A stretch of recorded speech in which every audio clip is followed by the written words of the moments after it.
He is the Milkshake Man in this year's Eurovision, and he is Godro from Australia. Hello, how are you? I'm good, Sonja. How are you doing?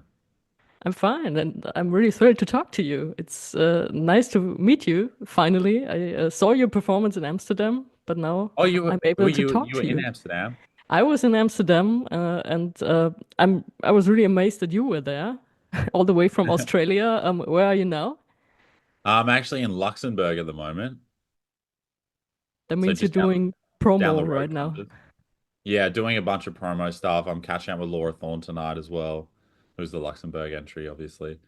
And yeah, just doing a bit of a tour around Europe and seeing all the other artists, and yeah, doing a bunch of promo and press stuff. Did you enjoy the whole Eurovision in concert experience in Amsterdam? Yeah, it was insane. It was so cool. And obviously, it was my first taste of playing to the Eurovision fans, and it was my first taste of meeting all the other Eurovision artists as well. Because obviously, the competition has been already been going for a little bit. So, Australia, me coming over and being submerged in all of that has been really special. And as you mentioned, you met many of the other artists. What is the atmosphere like in such a venue or hotel with all the Eurovision acts coming together? It's been really fun, and it feels like everyone's a family. We all feel very close. Everyone's very supportive. Everyone knows everyone's songs, and everyone's very excited when they see each other. It's really, really cool. And um, yeah, we have like a few group chats up, and we have like messages going all the time. I think it's like all of that stuff so special. Yeah, I heard about the group chat. I think it's Sissel who started that. Yeah, Sissel did start it. Can you tell some secrets? What's going on there? We mostly just like send photos of things that we're doing during the day. Or like, yeah, like I know even in Amsterdam, like we're just sending photos, like selfies. Everyone's sending selfies of each other, just like where we are and what we're doing, and everyone's just like very supportive and replies. But it gets lost pretty quickly as well. You have to catch up. You have to do a bit of catching up sometimes if you miss a few hours. But it's very active as well. Everyone's always posting in there. So let's talk about your participation. Of course, you were selected internally. How did that happen? Did you apply or did they contact you? So I just went in for a few interviews with SBS, and then I think it was on the fourth one, they sat me down and they were like, "How does it feel to be representing Australia in Eurovision this year?" And I just stood up in disbelief, and I was like, "Where are the cameras?" Because I thought I was being fooled, but it was it was Who is this? please, please leave that in the interview. That's hilarious. Yeah, You have but to introduce us to him. that's Daniel. He's my day-to-day manager. He's been helping me be on time for things and all my scheduling and stuff because as you know, it's very chaotic. Oh, I'm about to sneeze. Ooh, no Bless you. bless me. Oh, there we go. Thank you, everybody. All right, your participation. You had the interviews with SBS, you said? Yeah, so yeah, and I remember as soon as I found out, I just wanted to call mum and dad straight away because it was a very surreal moment for me. And was the song there already when you talked to them, or was it written for Eurovision? So we'd actually already had we had a few songs that SBS had heard and were very happy with, but I wanted to see if we could I just wanted to see if we could top it. So I went on a writing camp with Shepherd, who a lot of people are familiar with, absolute hit makers, very, very talented. And we ended up writing I ended up writing 10 songs with them, and then one of them, yeah, was Milkshake Man. And then everyone really got really excited about the song, and that was kind of the lead going into Eurovision. And of course, the question I have to ask, what is the song about?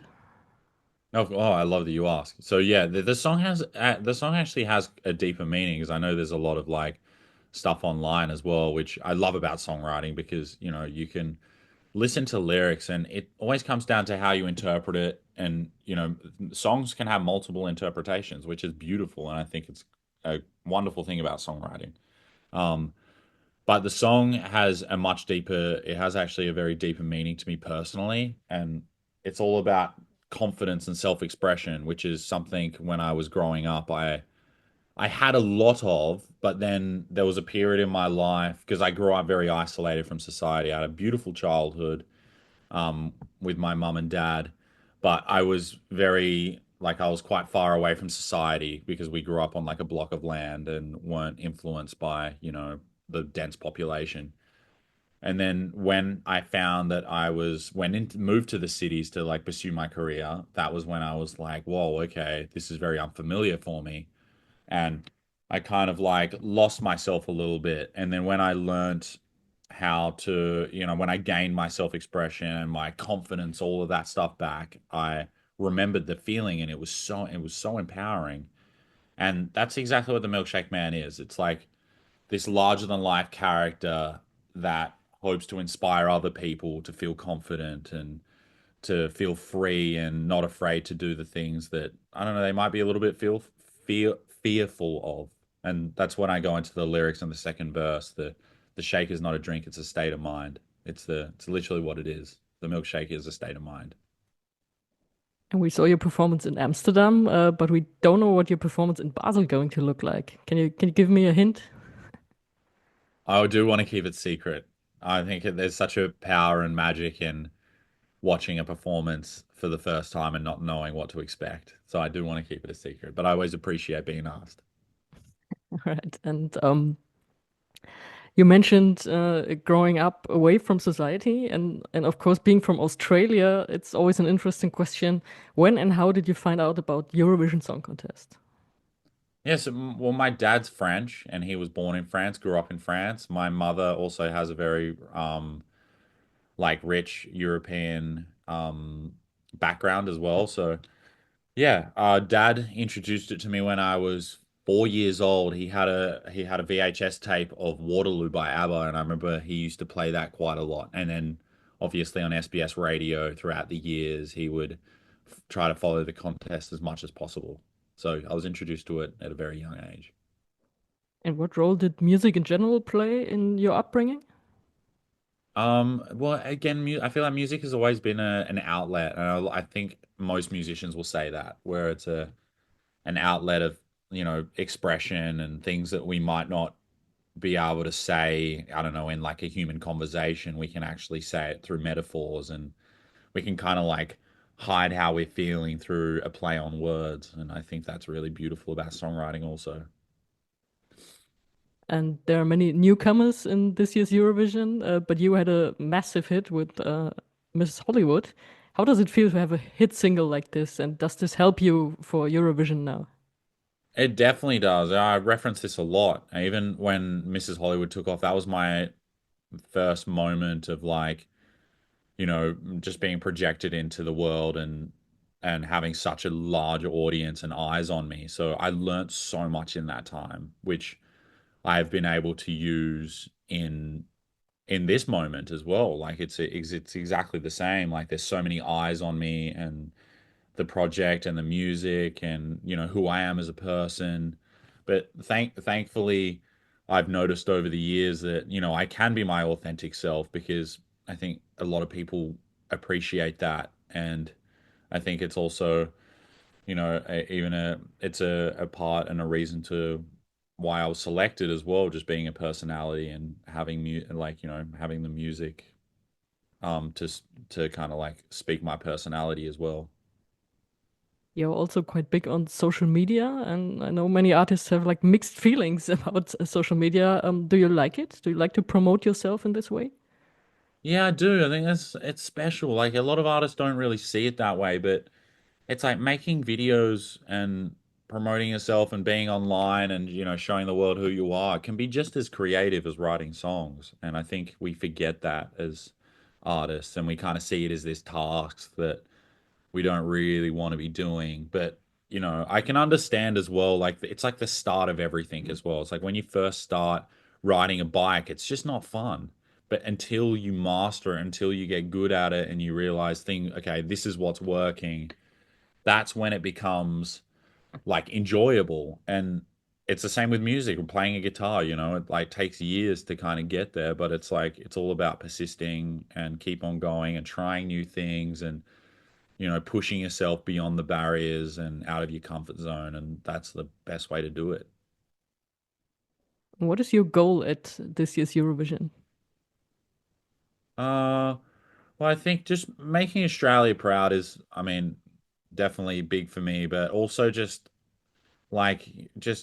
I'm making sure everyone has fun when they watch the performance or hear Milkshake Man. That's all I could ever ask for is people to listen to it and for that to change their moods, change their days. Maybe they're having a bad day and they listen to it and it makes them feel better or that to me is the biggest win of all time, and I would be very happy with an outcome like that, which I've already been seeing and very grateful for. And I know you're in a Eurovision mood right now, but I want to ask you, what are your plans for after Eurovision? Definitely going and doing tours. So we're doing a tour around Australia in August. We have a tour in Europe as well that we'll be doing. Don't have the dates locked in, but it will be this year. So I'll be posting all of that on my social media, like when I will be going on tour around Europe.